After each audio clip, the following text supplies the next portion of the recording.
Baik, Assalamualaikum warahmatullahi wabarakatuh. Waalaikumsalam warahmatullahi wabarakatuh. Alhamdulillahirabbil alamin wassalatu wassalamu ala asrofil anbiya'i wal mursalin sayyidina wa maulana Muhammadin wa ala alihi wa sahbihi ajma'in, amma ba'du.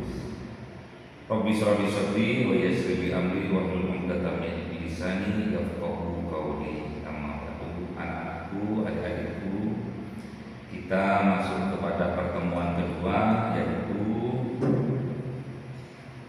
bab 1 tentang tinjauan ulang pemikiran ekonomi mainstream. Apa mainstream? Ada yang tahu? Hah? Bukan ekstrim ya, beda. Main, apa main? Intinya, core of the core, intinya. Kemudian capaian pembelajaran.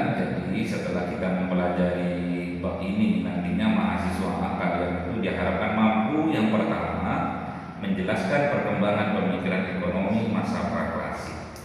Yang kedua, mampu mengidentifikasi prinsip-prinsip utama tiap aliran ekonomi. Yang ketiga, mampu menganalisis hubungan kondisi sosial dengan teori ekonomi yang ada. Kemudian mampu membandingkan kelebihan dan kelemahan tiap aliran. Dan yang terakhir, mampu mengaitkan dengan prinsip ekonomi Islam. Kalian ini backgroundnya ini ekonomi Islam. Jadi ekonomi yang berada di masyarakat harus kalian kaitkan dengan ekonomi Islam. Sekiranya tidak membawa maslahat, jangan dikerjakan. Jual tokel, janganlah ya. Terus apa lagi, judi, enggak cocok. Paham ya? Maksudnya ke sana. Jadi pendahuluan ekonomi modern merupakan hasil perkembangan sejarah yang panjang. Jadi ekonomi modern sekarang ya hasil perkembangan dari ekonomi sebelumnya, di masa sebelum Masehinya. Jadi ekonomi modern ini tidak lahir secara tiba-tiba, berkembang dari masa kuno ya, hingga sampai saat ini. Pada awalnya ekonomi menyatu dengan 3 hal. Yang pertama filsafat, yang kedua etika, dan yang terakhir adalah agama. Tidak bisa lepas dari ini ya. Dia harus membentuk etika ya. Usul keadilan sudah ada sejak dulu. Riba itu nggak mau dulu itu, malah semakin modern kok tambah mau.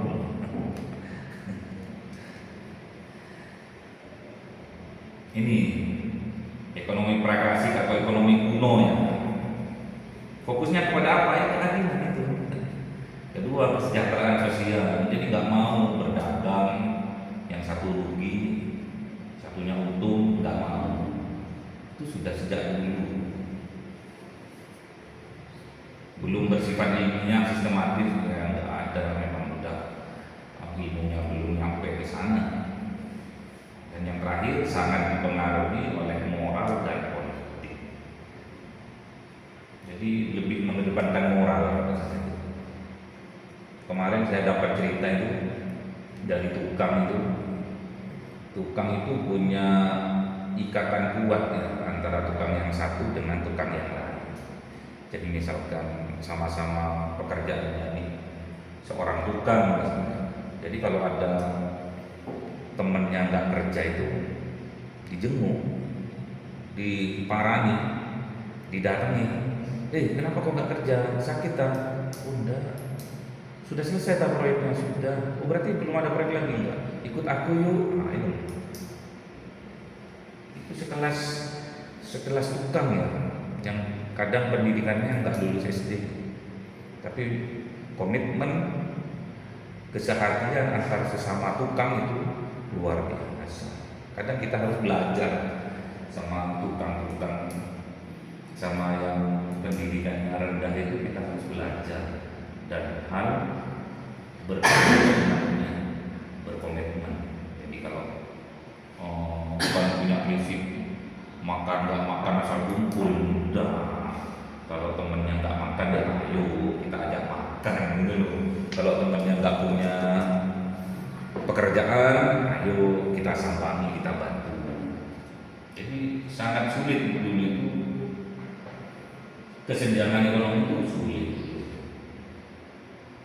Jadi karena yang diutamakan kesejahteraan sosial, kesejahteraan bersama. Kalau sekarang antara satu RT saja jomplang ekonominya saja. Kadang ada yang miskin, kadang ada yang kaya. Sebetulnya jadi orang kaya itu malu. Kalau ada tetangganya itu nggak bisa makan, malu nggak? Kira-kira kalau sampai tatkala ada tetangganya miskin, anaknya nggak bisa bayar SPP, cuma berapa misalkan 10.000 per bulan misalkan. Terus ada tetangganya kaya raya dan nggak mau membantu terhadap yang lain, itu pendusta agama. Sekarang banyak seperti itu. Namun karena tidak membawa ketenaran, tidak membawa keviralan, jadi mereka lakukan itu. Coba viral, sekala dia bantu terus diviralkan, pasti akan membantu terus. Ya, masa kalah sama orang kuno? Orang kuno berarti lebih menurut saya itu lebih memakai hati sebetulnya. Orang lama-lama itu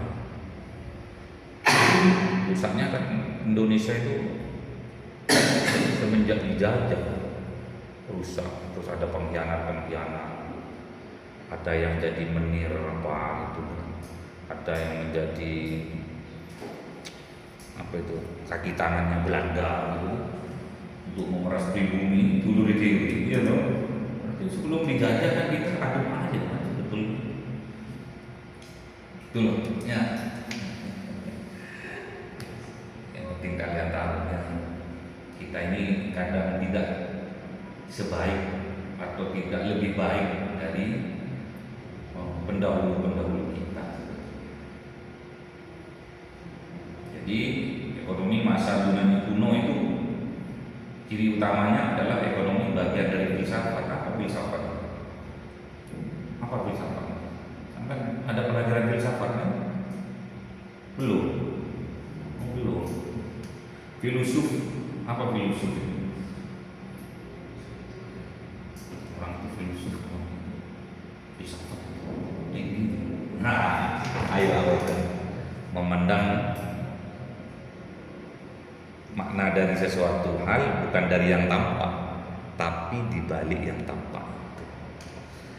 Jangan sampai kita tersenyum pada seorang wanita yang cantik, kita terlena, nggak taunya dia itu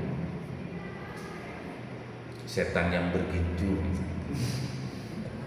Hati-hati ya. Kan ada sekarang itu di jalan yang sepi, ada perempuan itu nuntun sepeda, seolah-olah sepedanya itu mogok gitu kan. Ada orang lewat pakai mobil, kasihan tuh, minggir, itu minggir, ditanya, "Loh Mbak, kenapa mogok Om?" "Oh, apanya?" Seandainya bukan cewek nggak akan turun mereka itu, gitu. Apalagi nggak cantik lah, nggak akan turun mereka karena cantik, cewek cantik lagi. Akhirnya mereka turun. Ternyata itu sebagai umpan dari perampok yang akan mengambil mobil. Paham nggak ini? Jangan terlena ya. Seorang ekonomi itu harus filosof sebetulnya. Jadi memandang, misalkan melihat orang miskin di sekitar kita, jangan memandang itunya ada betul. Memandang di balik itu ada apa? Ternyata Allah itu bersama orang-orang yang susah. Allah itu bersama orang-orang yang miskin itu. Itu loh caranya filosof itu. Jadi bukan akunya yang dikedepankan. Aku terkaya di daerahku, aku terkaya, aku sultan. Wah, repot. Terus menghalalkan berbagai macam cara, menentang ada syariah-syariahnya. Udah bukan falah, dikaitkan dengan ekonomi sudah nggak sejalan. Ekonomi syariah nggak sejalan. Sekaya apapun mereka, keberkahannya ada. Ya, fokus pada kebutuhan dasar. Apa kebutuhan dasar manusia itu? Kebutuhan dasarnya sampai apa mas? Nasi. Makan. Nasi. Kebutuhannya sampai tuh makan, kalau sampai nggak makan ya hidup ya. Makan, terus rasa aman, itu yang jadi. Ini zaman Yunani kuno sudah ini dipengaruhi sistem polis kebijakan yang ada, misalkan kerajaan. Tokoh utamanya ada dua, yaitu Plato dan Aristoteles. Ya. Ini Aristoteles, Plato, Plato. Pakai jenggot juga, syarifah juga. Prinsip utamanya Plato itu pembagian kerja. Pembagian kerja itu apa? Misalkan kerjanya sampai guru, ya sudah guru aja. Sampai pekerjaannya petani, ya sudah petani saja. Kalau sampai pekerjaannya perikanan, ya sudah fokus dengan perikanan saja. Gitu. Lain halnya kalau masih dalam pendidikan, semuanya harus kita paham. Ekonomi kita paham, ilmu ekonominya, terus ilmu perladanan, nanam padi, kan sampai harus sudah paham, gitu. Nanti tatkala hidup di masyarakat, maka harus fokus pada satu dulu. Sampai misalkan nanti tatkala pulang dari pondok, dari kuliah ini pulang, kemudian sampai itu punya kesempatan apa di rumahnya? Oh ternyata bapaknya sampai punya tanah produktif, misalkan mau digarap sawah, mau digarap padi, misalnya atau jagung. Keahliannya sampai itu apa? Ya fokus di situ. Gitu. Atau punya peternakan sapi perah, misalkan, ya sudah fokus dulu. Fokus pada satu pekerjaan itu. Jangan semuanya kemaru itu namanya, seragam. Ya. Jadi fokus pada pembagian kerja. Yang jadi guru, yang jadi dokter, yang jadi kiai.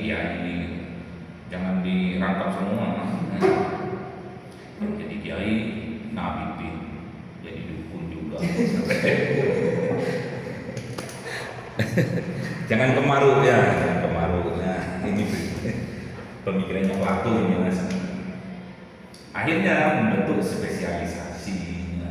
Jadi dari dokter umum, akhirnya ada dokter spesialis di THT, penyakit dalam, kehamilan, misalkan gitu ya. Paham ya? Akhirnya akan membentuk efisiensi produksi. Jadi kalau di Jepang itu dalam pabrik pembuatan mobil itu, jadi bagian bempernya ada sendiri, bagian rangkanya ada sendiri, bagian belakangnya ada sendiri, joknya ada sendiri. Tak akan ini campur-campur, dan itu lebih efektif dan efisien. Jadi nggak semuanya seperti apalagi yang terjadi di sini tuh, Neng siapa itu buat baju atau seragam, itu bagian motong ada sendiri, yang jahit ada sendiri, yang bordir ada sendiri, yang masang kancing ada sendiri. Cepat itu, satu kali jalan zeret jadi satu, zeret ketimbang motong satu orang, jahit satu orang itu malah lebih lama. Ya, yang terakhir adalah peran negara, kan berbentuk kerajaan. Kalau di Jawa dulu atau di Kalimantan atau di mana kan berbentuk kerajaan atau dulu sebelum menjadi negara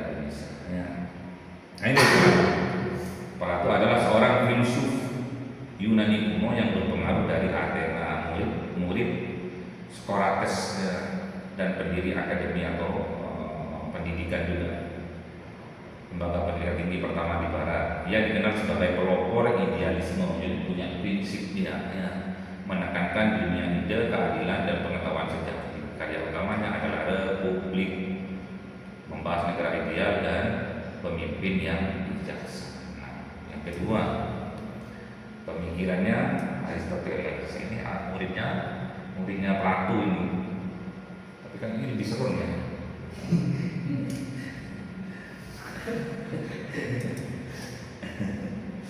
Prinsipnya oikonomia, itu ekonomi yang wajar ya. Jadi kalau berdagang itu yang wajar, nggak boleh jomplang, beli harganya 5.000 dijual 50.000, itu nggak wajar. Apa yang kejadian yang tidak wajar kemarin dalam perdagangan? Tak kalah COVID-nya. COVID itu apa yang dijual yang nggak wajar itu? Masker harganya 2.000 dijual 20.000. Sampai orangnya itu punya mobil, punya uang ratusan juta, tidak berkah.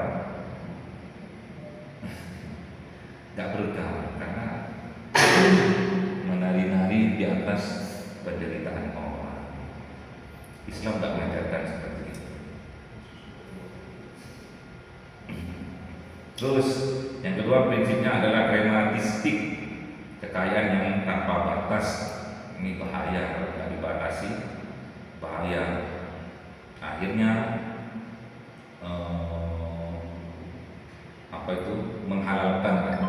menghalalkan berbagai macam caranya.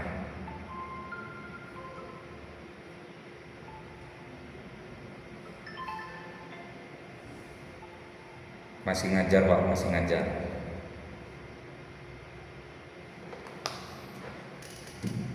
Ya harus dibatasi ya kekayaan itu biar agar kita itu tidak rakus.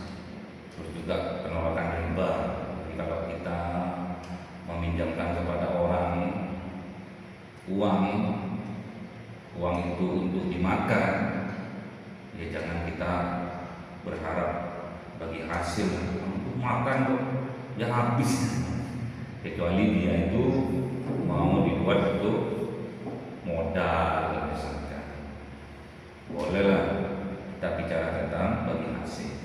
Namun kalau untuk dimakan nggak ada yang dimakan terus kita kenakan bunga, ya riba. Ya intinya kata Aristoteles, ekonomi itu harus bermoral. Ini loh Aristoteles, seorang filosof Yunani yang menjadi guru dari Alexander Agung. Ia menjadi murid dari Plato ketika berada di Athena. Aristoteles belajar dari Plato selama 20 tahun, mulai pada umur 17 tahun. Jadi muridnya Plato, Aristoteles ini. Dimakan mas, dan ngantuk mas, santai. Ini bicara ekonomi, ini sejarah ini cocoknya kalau mau tidur itu loh mas. Jadi dongeng kan dongeng, ini sejarah kan dongeng ya loh. Dulu Islam pertama masuk ke Indonesia itu yang bawa adalah Wali Songo, seperti itu. Kita bicara apa sambil makannya. Nah, kita masuk pada masa skolastik. Tentunya tulisannya ini SCH skolastik. Ciri utamanya sama, ekonomi dan agama. Tapi ini waktu itu skolastik ini dominasi di gereja. Ya. Sama prinsipnya juga, just harga yang adil, wajar, non eksploitasi, nggak boleh eksploitasi itu. Terus moralitas ekonomi. Terus pada masa merkantilisme dan sifatnya. Jadi pada waktu merkantilisme ini yang dijadikan apa itu pedomannya adalah emas dan perak. Kalau sebuah negara mempunyai emas dan perak berarti kaya dia. Kemudian ekspornya itu harus lebih besar daripada impornya, karena semakin besar ekspornya pendapatannya semakin banyak. Sedikit impor, jadi mengeluarkan uang juga semakin sedikitnya, menyebabkan negara nantinya akan sangat kuat karena kekuatan itu dari faktor ekonominya. Kolonialisme dan monopoli. Kolonialisme ini apa? Menjajah dan monopoli. Perusahaan monopoli di Indonesia apa? Monopoli di Indonesia. Apa perusahaan monopoli di Indonesia itu? Apa mas? Perusahaan monopoli apa dulu? Sekarang ada nggak monopoli? Nggak apa-apa mas. Apa? Monopoli. Perusahaan monopoli apa? Perusahaan monopoli yang di Indonesia yang selalu bangkrut, selalu gak ada untungnya. Mungkin karena dikorupsi atau apa kan? Apa mas? Perusahaan monopoli yang punya negara. Apa contohnya? Listrik, PDAM, terus apa dulu kemarin juga bensin dulu kan ya. Sekarang kan sudah ada pesaing-pesaingnya.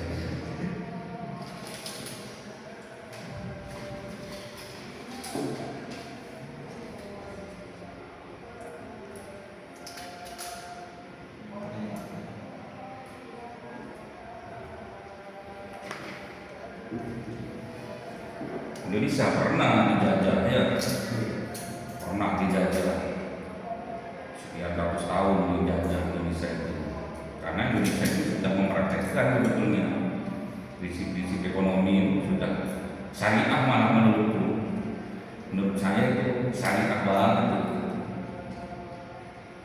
Karena subur, makmur, kaya, kemudian dijajah. Terus filsafat, hukum alam, ekonomi berkaitan dengan alam. Jadi sumber utamanya adalah pertanian. Jadi kalau ada bencana alam, ya kalau rugi ya rugi.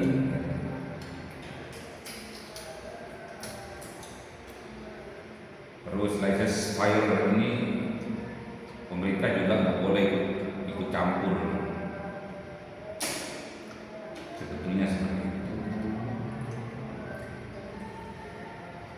Terus pajak tanah kalau sekarang apa namanya? Pajak tanah kalau sekarang itu memang belum punya tanah ya.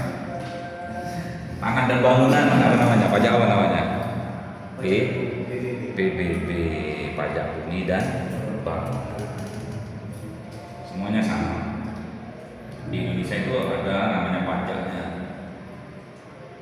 Kalau di Islam ada namanya,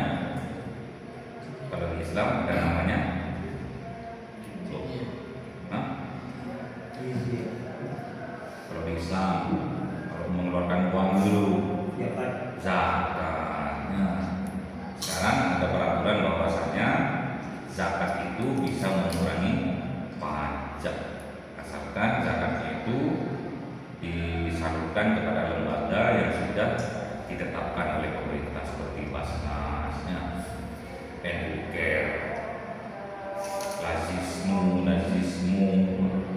itu yang sudah diakui kredibel. Jadi nanti bukti zakatnya itu dibawa ke kantor pajak untuk menjadi pengurang pajak. Misalkan pajaknya kena berapa, misalkan 100 juta per tahun, kemudian zakatnya misalkan 50 juta, akhirnya yang ia harus lunasi kepada pemerintah setelah dikurangi zakat yaitu 50 juta.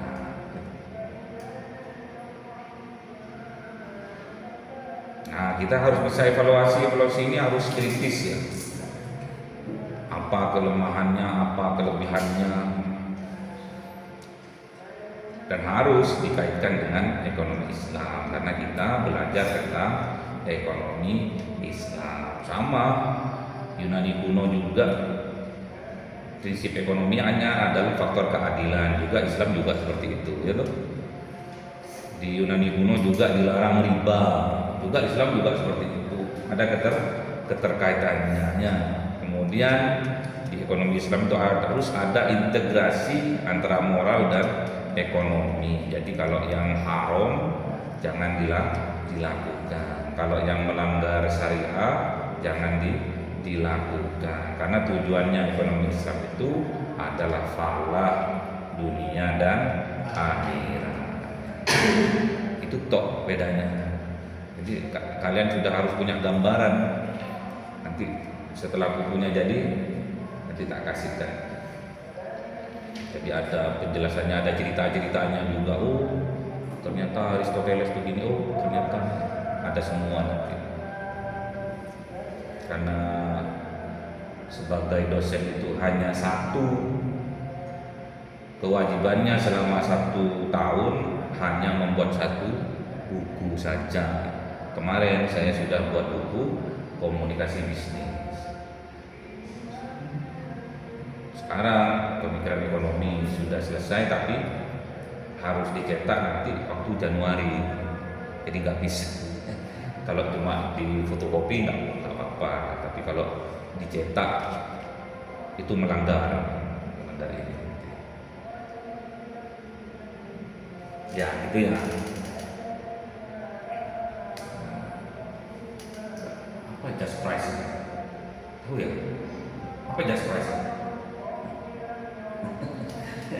Loh, masih nggak ditulis tadi just price? Oh. Ada nomor berapa tadi just price? Ada.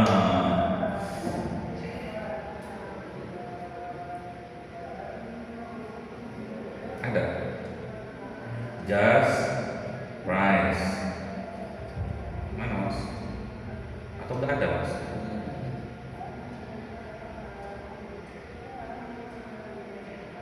Ini ya.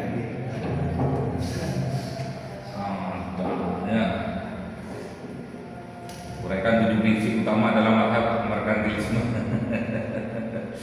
Nggak tahu ya makanya. Sudah ya.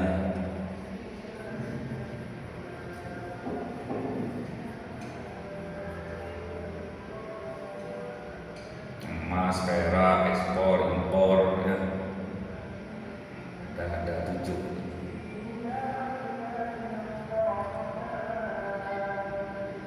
Jelaskan prinsip utama mazhab serta kelebihan dan kelemahannya.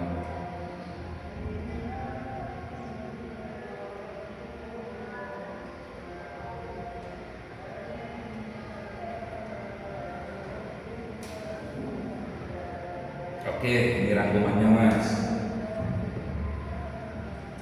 Pemikiran ekonomi praklasik merupakan tahap awal perkembangan ilmu ekonomi yang mencakup berbagai aliran seperti Yunani kuno, skolastik dan filsafat. Kaum skolastik menekankan pentingnya moralistis ekonomi melalui konsep harga adil atau just price dan larangan eksploitasi. Sedangkan mazhab merkantilisme berfokus pada kekuatan negara melalui akumulasi emas dan perak serta kebijakan perdagangan yang protektif. Sementara itu, mazhab filsafat menekankan hukum alam, ordo natural, dan menganggap sektor pertanian sebagai sumber utama kekayaan. Jadi mazhab filsafat ini adalah utama kekayaannya adalah sektor pertanian. Sama seperti rijanya, sektor utamanya adalah pertanian dan perikanannya. Secara keseluruhan, pemikiran ekonomi praklasik memiliki kontribusi penting sebagai dasar bagi perkembangan ekonomi modern. Jadi praklasik ini memiliki kontribusi yang sangat penting. Kalau nggak ada yang mau mulai, nggak akan berkembang. Apa yang mau dikembangkan kalau nggak ada wujudnya, terutama dalam hal konsep pembagian kerja. Jadi biar spesialis, biar fokus, biar SDM-nya tambah bagus, meningkat, harus ada pembagian kerja. Nggak boleh digarap sendirian semua, bingung ya. Terus juga ada peran negara yang mengaturnya, biar tidak dimonopolinya dan sistem ekonomi. Namun demikian pemikiran ini juga memiliki keterbatasan seperti belum sistematis, cenderung eksploitatif, dan terlalu sempit dalam melihat sumber kekayaan pada masa filsafatnya. Dalam perspektif ekonomi Islam, pemikiran ini memiliki kesamaan dalam aspek moral.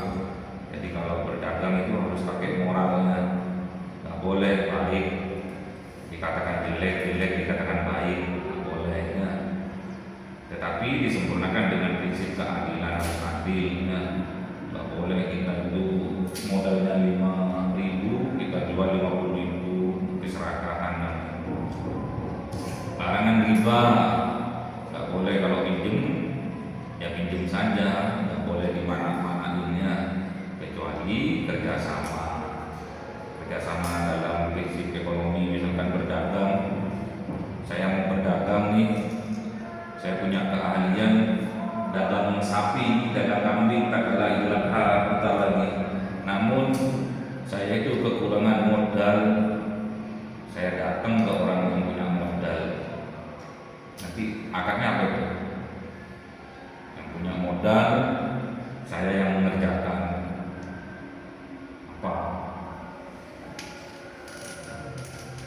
Apa namanya? Kerjasamanya apa namanya? Yang punya modal apa namanya? Nggak tahu. Tapi kalau nggak tahu, kemarin ada pelajaran apa ya? Fikih muamalah sudah pasti kan ada kan? Fikih muamalah apa? Kalau kerjasama, yang punya modal nitipkan modalnya kepada kita, tapi dia nggak ikut-ikut, kita yang ngelola apa namanya, mudharabah.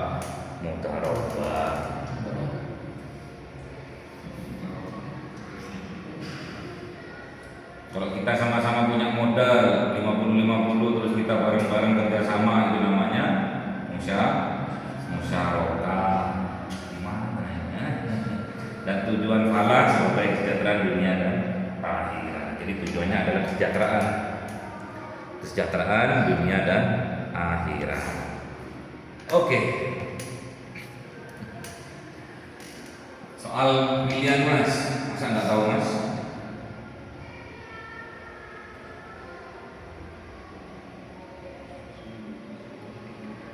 Konsep just price dalam pemikiran skolastik mengandung makna bahwa harga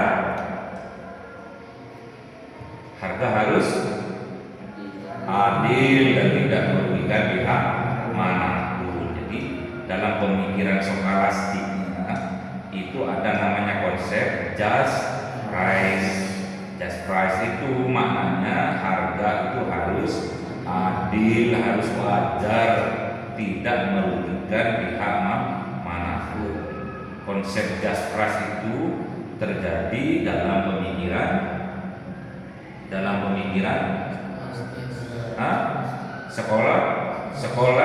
skolastiknya, istihad bukan kain, skolastik.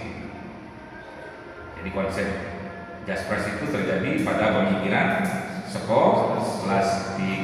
Apa maknanya just price? Harga adil itu apa namanya?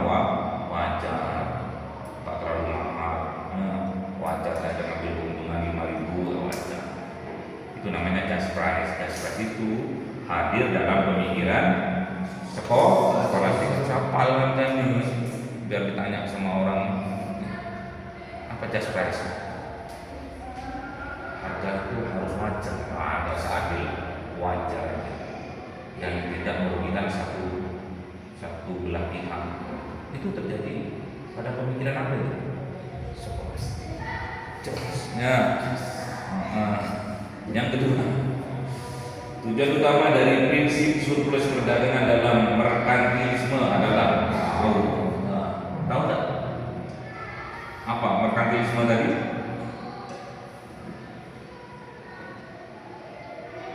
Yang dijadikan pedoman kekayaan suatu negara apa? Emas dan perak. Jadi dikatakan bahwa negara itu surplus, yaitu kalau dia itu banyak menyimpan emas dan perak. Itu ya.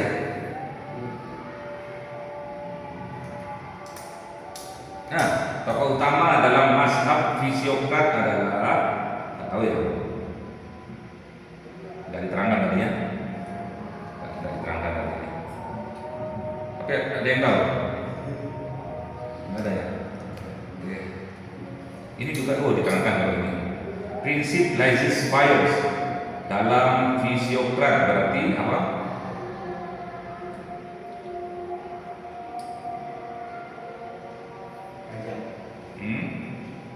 Fisiokrat tadi itu ada namanya prinsip laissez-faire.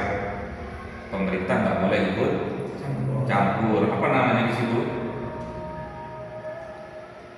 Dalam perekonomian pemerintah nggak boleh ikut campur. Harus ekonomi itu diserahkan pada mekanisme pasar tanpa intervensi dari pemerintah. Ya, terlebih dulu. Yang terakhir, salah satu kelemahan utama mazhab Fisiokrat adalah Fisiokrat tadi sama seperti Reagan,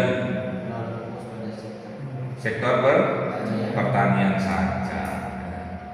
Jadi jangan sektor pertanian, tapi kan kalau Reagan juga ada perikanan gitu, ada apa itu perdagangan, ada M2M, ada. Pernah makan di M2M? Belum, tuh. Nggak tahu ya. Pernah makan di dapur meriah? Belum. Pernah. Mana lagi? Pernah makan di mana? Lupa. Banyak ya. Oke, alhamdulillah bab 1 tentang ekonomi mainstream sudah disampaikan. Semoga jadi ilmu yang barokahnya, semoga jadi ilmu yang manfaatnya, semoga menjadi wasilah kesuksesan kita di masa yang akan datang. Kita tutup pertemuan kali ini dengan doa kafaratul majelis. Subhanallahumma wa bihamdika asyhadu an la ilaha illa anta astaghfiruka wa atubu ilaik. Assalamualaikum warahmatullahi wabarakatuh.